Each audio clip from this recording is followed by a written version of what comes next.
L'erreur de Judas. Dis avec moi, l'erreur de Judas. Tu te poses la question, quelle erreur? Nous allons lire Acte 1, verset 12 à 17. Alors les apôtres quittèrent la colline.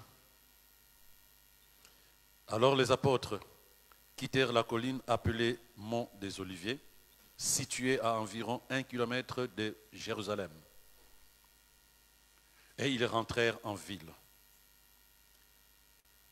En parenthèse, Jésus venait d'être enlevé, l'ascension. Les anges leur ont dit, mais le Jésus vous avez vu partir, de la même manière que vous avez vu partir, de la même manière il reviendra. Et donc après cet événement, ils rentrent chez eux. Dès leur arrivée, ils montèrent à l'étage supérieur de la maison où ils se rencontraient habituellement. C'était Pierre, Jean, Jacques, André, Philippe et Thomas, Barthélemy, Matthieu, Jacques, fils d'Alphée, Simon le Zélé et Jude, le frère de Jacques. D'un commun accord, ils se retrouvaient régulièrement tous ensemble pour prier en compagnie des femmes qui avaient suivi Jésus. Donc ne perds pas de vue qu'il y avait aussi des femmes qui suivaient Jésus. De Marie, sa mère, ainsi que des frères de Jésus. Un de ces jours-là, environ 120 croyants étaient rassemblés.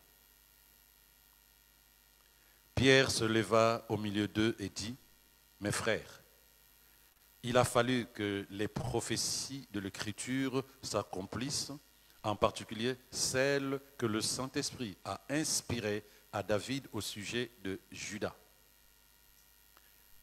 qui a servi de guide à ceux qui sont venus arrêter Jésus.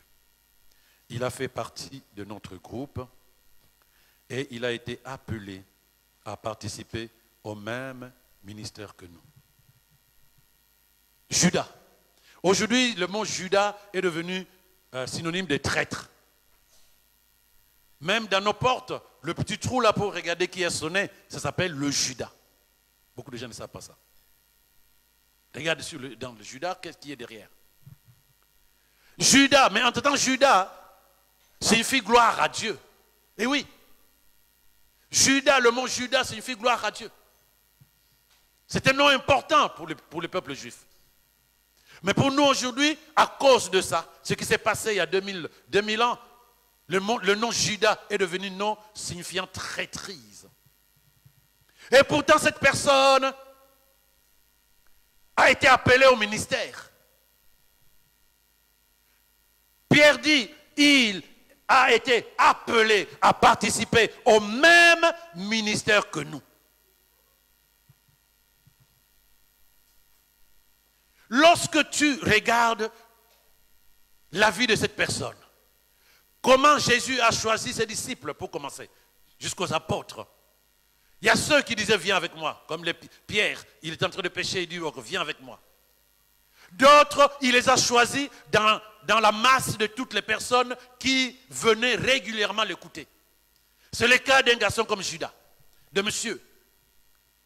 Les gens qui étaient réguliers, les personnes qui étaient régulières dans ses enseignements, il leur a demandé de venir avec lui. Voilà, Marc 3, verset 13 à 19, voilà ce qu'il dit. Plus tard, il monta sur une colline avoisinante et appela auprès de lui ceux qu'il avait choisis comme collaborateurs.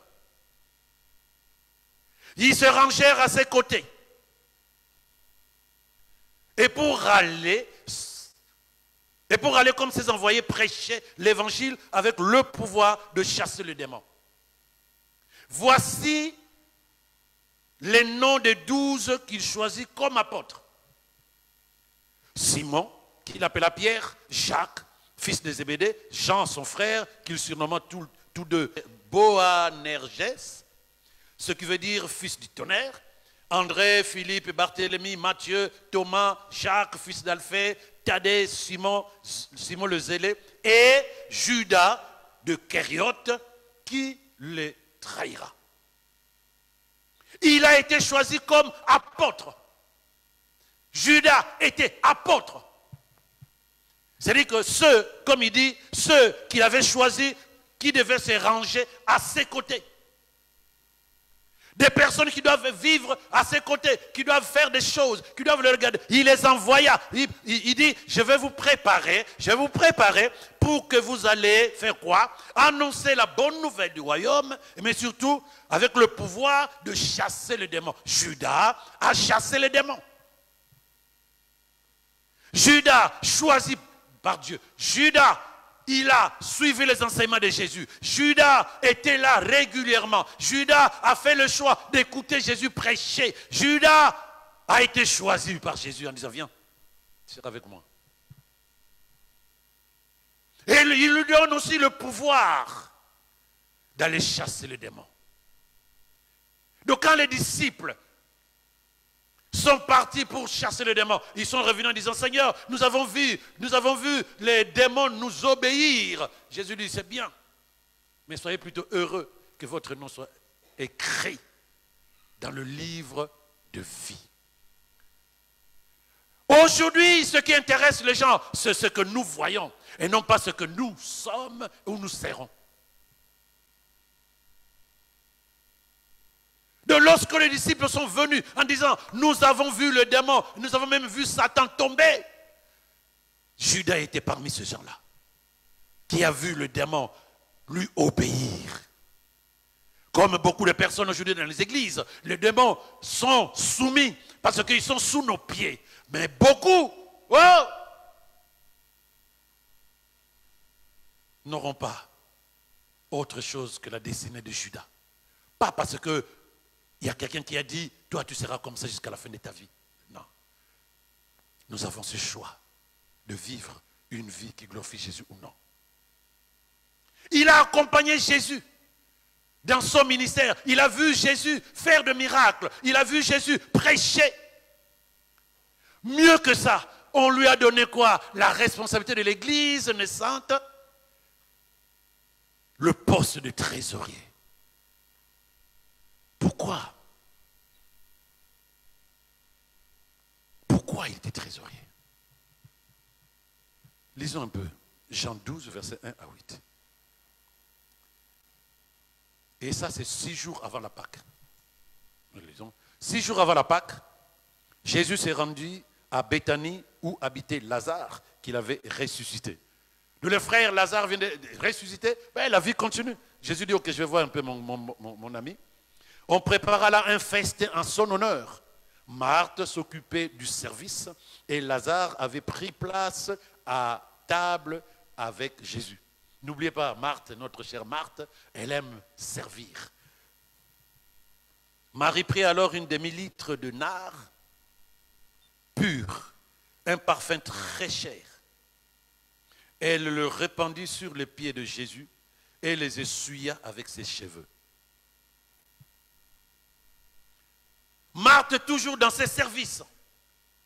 Marie toujours au pied du maître. Mais là, elle fait quelque chose de particulier. Elle prend un parfum très cher. Elle répandit sur les pieds de Jésus, les essuya avec ses cheveux. Waouh! Toute la maison fut remplie de l'odeur de ces parfums. Judas d'Iscariote, donc on appelle en français Judas Iscariote, l'un des disciples de Jésus,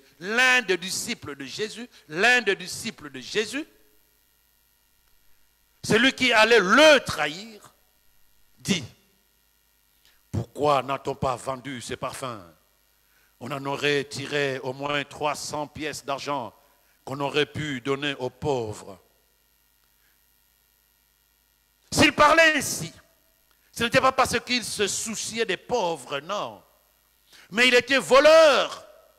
Et comme c'était lui qui gérait la bourse commune, il gardait pour lui ce qu'on y mettait. Mais Jésus intervient, laisse-la faire. C'est pour le jour de mon enterrement qu'elle a réservé ce parfum. Des pauvres, vous en aurez toujours autour de vous. Tandis que moi, vous ne m'aurez pas toujours avec vous. C'est un voleur. Il prenait ce qu'on mettait dans la caisse commune. Et là, quand il dit, voilà, on aurait pu vendre, pas pour mettre dans la caisse, mais pour donner aux pauvres. Non, ce n'est pas vrai. Et Jésus dit, laisse-la faire. Ton idée là, c'est une idée, je maîtrise d'où ça vient, mais laisse-la faire. Disciple de Jésus, il a chassé le démon. Mais il avait quelque chose qui n'appartenait pas à Dieu. Son cœur, qui avait des intérêts plus égoïstes que n'importe qui. Et pourtant il servait Dieu, et pourtant il priait, et pourtant il jeûnait, et pourtant il faisait tout ce qu'il voulait. L'erreur de Judas, ce n'est pas parce que tu es dans la présence de Dieu, qu'est-ce que je dis, ce n'est pas parce que tu es dans une église, tu es passé par les eaux du baptême, parce que tu es à côté d'un pasteur, parce que tu es pasteur, parce que tu es prédicatrice, tout ce que tu veux. On ne s'approche pas de Dieu avec un cœur partagé, un cœur double. Parce que c'est ce que le diable va utiliser pour t'avoir. Qu'est-ce qu'il est parti chercher chez les sacrificateurs? De l'argent. Et Jean dit non. Lui, l'argent, c'est important. Bien-aimé, tu fais attention à deux choses. C'est que toi, tu veux, et c'est que le diable sait qui est ton point faible. Oui. C'est par là qu'il va passer. Tu dis, je suis en train de travailler sur ma colère. Tu es en train de travailler sur ma colère. Libère-toi de la colère au nom de Jésus. Tu travailles sur quoi? La colère. Et pourtant, Ephésiens 4 te dit que lorsque tu es en colère, tu fais attention. Parce que si cette colère couche avec toi, passe la nuit avec toi, qu'est-ce qui va se passer? Tu ouvres une porte à Satan. Il n'y a pas que la colère. Tout ce qui n'est pas pour la gloire de Dieu, c'est des portes que l'ennemi va utiliser pour t'avoir. Point faible. Lorsque la Bible dit, Marc 8, 34, que celui qui veut me suivre, Jésus le dit, celui qui veut me suivre, il fasse quoi? Qu'il renonce à lui-même. Qu'il prenne sa croix et me suive.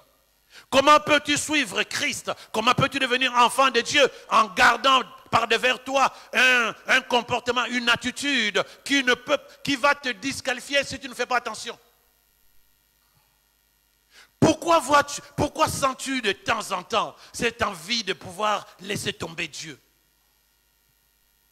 Pourquoi, en l'intérieur de toi, tu sens une sorte d'insatisfaction, de manque de paix intérieure? Pourquoi les choses de ce monde t'attirent plus que la présence de Dieu? Pourquoi même quand tu pries, tu penses plus au matériel qu'à ton éternité? Même quand tu pries, d'abord le matériel, avant ton éternité. Tout le monde n'est pas forcément voleur, mais tout le monde a quelque chose que le diable va utiliser pour pouvoir te récupérer si tu ne fais pas attention. Il dit, on aurait pu vendre ses parfums, on donnerait l'argent aux pauvres. Non, lorsque l'argent allait tomber dans la gibecière, dans le compte de l'église de Jésus, lui il prenait.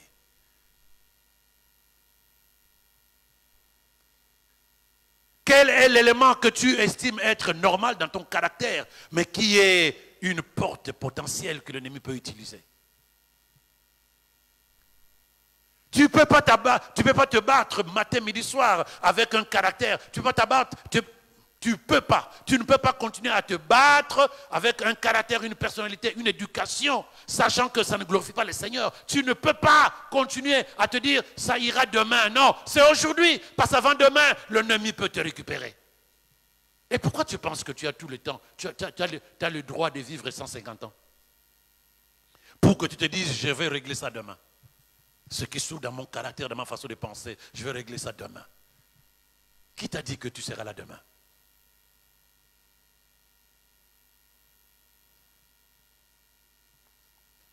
Et pourtant, il a vu Jésus manifester la gloire de Dieu, Judas. Mais cela ne l'attirait toujours pas. Cela ne le convertissait toujours pas. Qu'est-ce qui l'intéressait en étant disciple de Jésus? Qu'est-ce qui l'intéressait en écoutant Jésus prêcher? Lui seul était capable de nous répondre. Qu'est-ce qui intéresse beaucoup de chrétiens dans les églises? Il n'y a que eux, il n'y a que toi qui peux me dire pourquoi tu es chrétien, pourquoi tu es dans l'église. Il n'y a que toi seul. Comme un jour je disais, si aujourd'hui on vous dit qu'il n'y a plus d'enfer, il y aura combien de chrétiens dans les églises? Il n'y a plus d'enfer. On va dire, ah bon, tu es sûr? Non, il n'y a plus d'enfer, c'est bien écrit. D'accord. Et tu verras les églises se vider. Qu'est-ce qui est important pour toi en disant, je suis chrétien? J'ai posé la question à quelques personnes qui étaient avec moi dernièrement. À quoi te sert ta vie? À quoi te sert ta vie? Jusque-là, à quoi t'a servi ta vie? Si c'est une vie tournée vers toi, si c'est une vie qui regarde d'abord tes besoins personnels, dis-toi que tu es en train de rater ton but. C'est ça qu'on appelle péché, rater son but.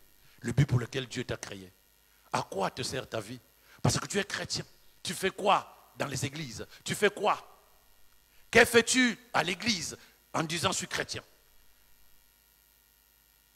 Qu'est-ce que tu cherches en état chrétien? Quand tu vas chez les boulangers, on sait que tu vas chercher du pain. Tu ne vas pas chercher des pommes chez les boulangers. Quand tu es auprès de Dieu, qu'est-ce que tu fais? Tu cherches quoi? Qui es-tu? À quoi te sert ta vie si aujourd'hui tu n'es pas capable de te dire je suis sur terre pour un but, je me prépare? Parce que autour de Jésus, les disciples étaient en formation pour qu'ils aillent annoncer la bonne nouvelle. Ils étaient en formation. Mais peut-être l'ami Judas voyait d'abord ses intérêts personnels. Comme beaucoup dans les églises aujourd'hui. Oh Seigneur, aie compassion. Judas était régulièrement enseigné par Jésus, puisqu'il prenait les disciples à côté, il prenait les apôtres à côté et il les enseignait de manière particulière. Il connaissait ce que Jésus transmettait à chacun d'eux. Lorsqu'il a fini de prêcher la foule, ils ont mangé, ils se mettaient de côté, il les enseignait, il les préparait. Judas était avec eux. Son cœur n'était pas là.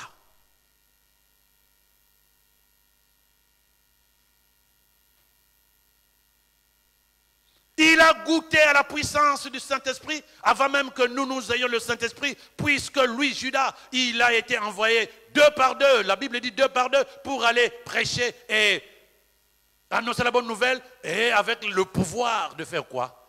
De chasser le démon. Les mêmes démons qu'il a chassés, les mêmes démons qui sont venus le récupérer. Comment? Parce que simplement, un élément essentiel n'a pas pris en compte. Appartenir totalement à Christ et enlever tout ce qui peut être de puces que l'ennemi peut utiliser pour te télécommander à distance. Marc 6, verset 7. Ensuite, nous prendrons Marc 12, verset 13. Marc 6, verset 7. Il appelait ses 12 et s'est mis à les envoyer 2 par 2. Il leur donna le pouvoir de se soumettre aux esprits mauvais. Les disciples s'en allèrent donc proclamer à tous qu'il fallait changer de comportement. Ils chassaient beaucoup d'esprits mauvais et guérissaient de nombreux malades après leur avoir versé quelques gouttes d'huile sur la tête. Judas était parmi ces gens-là. Mais Judas avait gardé en lui quelque chose que Satan a déclenché au bon moment pour influencer son comportement et l'amener à trahir Jésus. Il a déclenché. Dieu dit que dans le cœur de l'homme, il y a le mal. Il y a le mal. Je mets devant toi le bien et le mal, signifie simplement que je te donne la liberté, la possibilité de choisir où tu vas. Qu'est-ce que tu vas faire? Mais lorsque tu es totalement inondé de la parole de Dieu,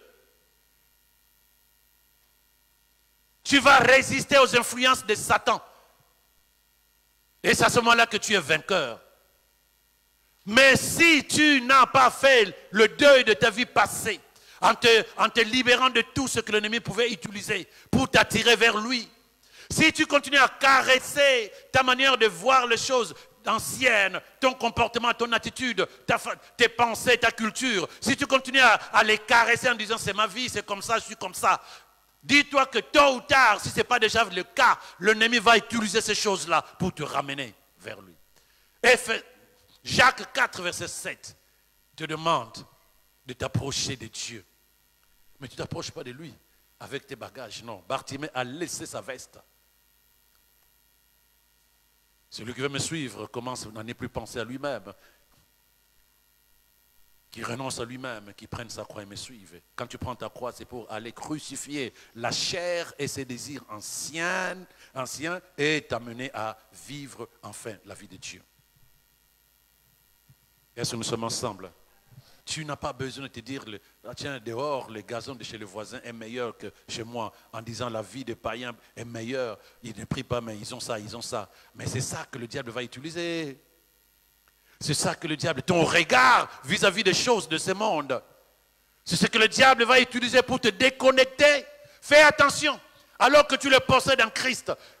Jésus dit dans Matthieu 6, 33, cherchez d'abord le royaume et sa justice, et le reste vous sera donné par-dessus tout. Il n'a pas dit, ne cherchez pas une maison, ne cherchez pas un travail. Non, il a dit, commencez par chercher ce qui est essentiel, ce qui est la base de toute chose. Et le reste va découler de votre relation avec Dieu. C'est pas différent. Mais Judas n'a pas compris, voilà son erreur. Il s'est dit, je vais à Christ, mais moi, j'aime l'argent, moi, j'aime me servir. Je suis en insécurité lorsque je n'ai pas d'argent.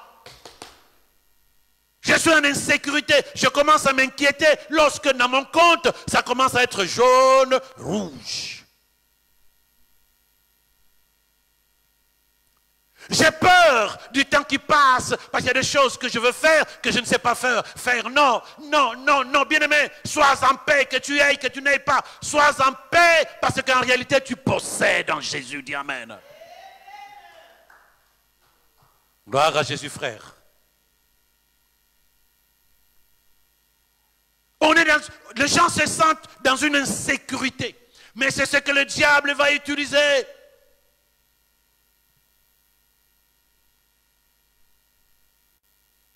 Ma soeur, parce que tu n'es pas encore marié, ou tu n'es pas encore mon frère, parce que tu n'as pas du travail. Chacun a quelque chose que l'ennemi va utiliser pour exploiter ta peur, exploiter ton inquiétude, exploiter ton insatisfaction. Et tu vas prendre, regarde les décisions que tu prends derrière cette peur, cette inquiétude, cette insatisfaction, et tu verras que c'est des portes que tu laisses ouvertes que l'ennemi va utiliser. Et pourtant, tu as vu la gloire de Dieu. Et pourtant, tu as entendu le Seigneur te rassurer. Et pourtant, tu as vu, entendu, et tu as manifesté même, certains moments, tu as manifesté la gloire de Dieu. Tu dis, oui, Dieu est réel. J'ai vu, j'ai vu, j'ai vu. Mais à l'intérieur, il y a toujours quelque chose qui ne part pas. Jérémie 48, verset 11.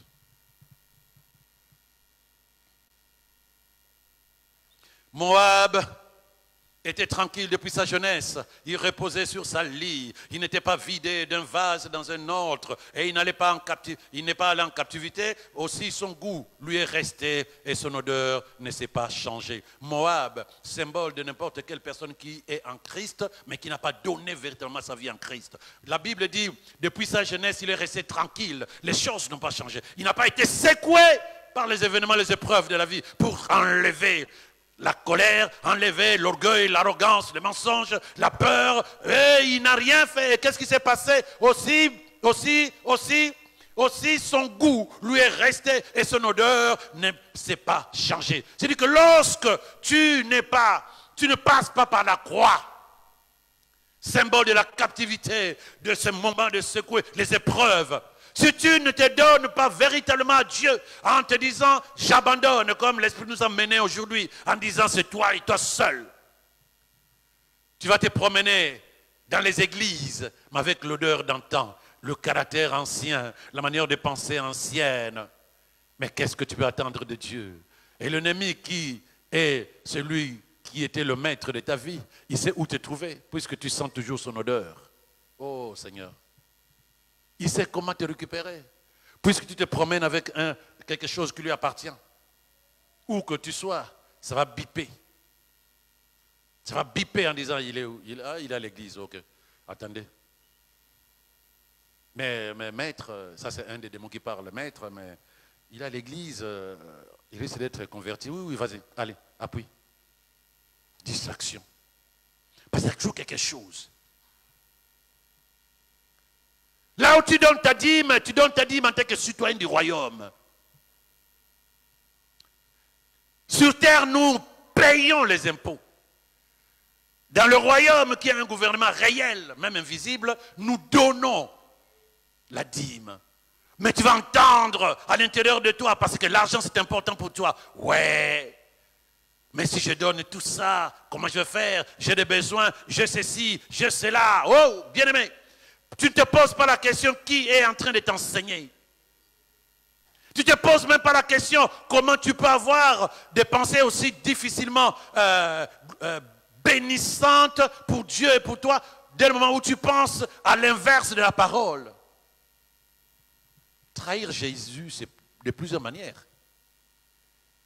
Trahir Jésus de plusieurs manières, parce que tu t'engages aujourd'hui, Seigneur, c'est toi. Et demain, Seigneur, attends, c'est pas toi, d'abord moi. Trahir Jésus, c'est ça.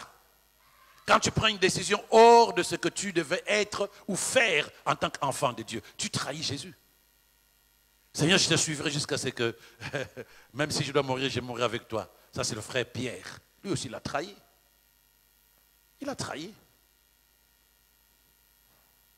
Ces choses nous sont enseignées dans la Bible pour que nous comprenions que tant que tu ne demeures pas dans la présence, dans la parole de Dieu, tu risques de prendre des décisions contre le Dieu que tu appelles ton Seigneur. Tu as deux personnes. Tu as Pierre, tu as Judas. Mais il y a un qui a été racheté, qui s'est repenti. Il y a un qui est mort dans ses péchés. Tu te mets où? Pierre dit, Seigneur, nous avons tout abandonné pour te suivre. Femme, enfant, père, mère, maison, notre travail, nous te suivons. Qu'est-ce que toi tu vas dire à Jésus? Seigneur, j'ai abandonné mon caractère, j'ai abandonné ma façon de penser, j'ai abandonné ma culture, ma tradition. Tu peux le dire à haute voix? Est-ce que tu es capable de dire comme Pierre? Ou simplement tu te dis, je suis chrétien, je suis disciple de Jésus, comme Judas? Il y a des choses que tu n'as pas encore lâchées. Est-ce que tu sais que c'est par là que l'ennemi peut passer? Qu'est-ce que tu vas dire à Jésus lorsque il se présente devant toi? Seigneur, j'ai tout abandonné pour toi. Rien de personnel. Dis-moi ce que je dois faire et je le ferai. Parce que nous avons deux choses aujourd'hui. Nous passons trop de temps à vouloir nettoyer notre cœur. Je vous donnerai un cœur nouveau, un esprit nouveau. Voilà ce que la Bible dit. Nous avons besoin d'accepter cela, que nous avons un cœur nouveau, un esprit nouveau. Cela signifie que nous pensons différemment et nous vivons différemment. Mais si ce cœur nouveau n'agit toujours pas, est-ce que tu as donné l'ancien? Est-ce que tu as donné l'ancien? Non. Si dans ma main j'ai cette bouteille et que j'ai besoin qu'on me donne un téléphone, tant que je ne lâche pas la bouteille, je ne peux pas posséder le téléphone. Tu veux une vie qui glorifie le Seigneur? Donne-lui d'abord la vie qui est celle que tu avais avant.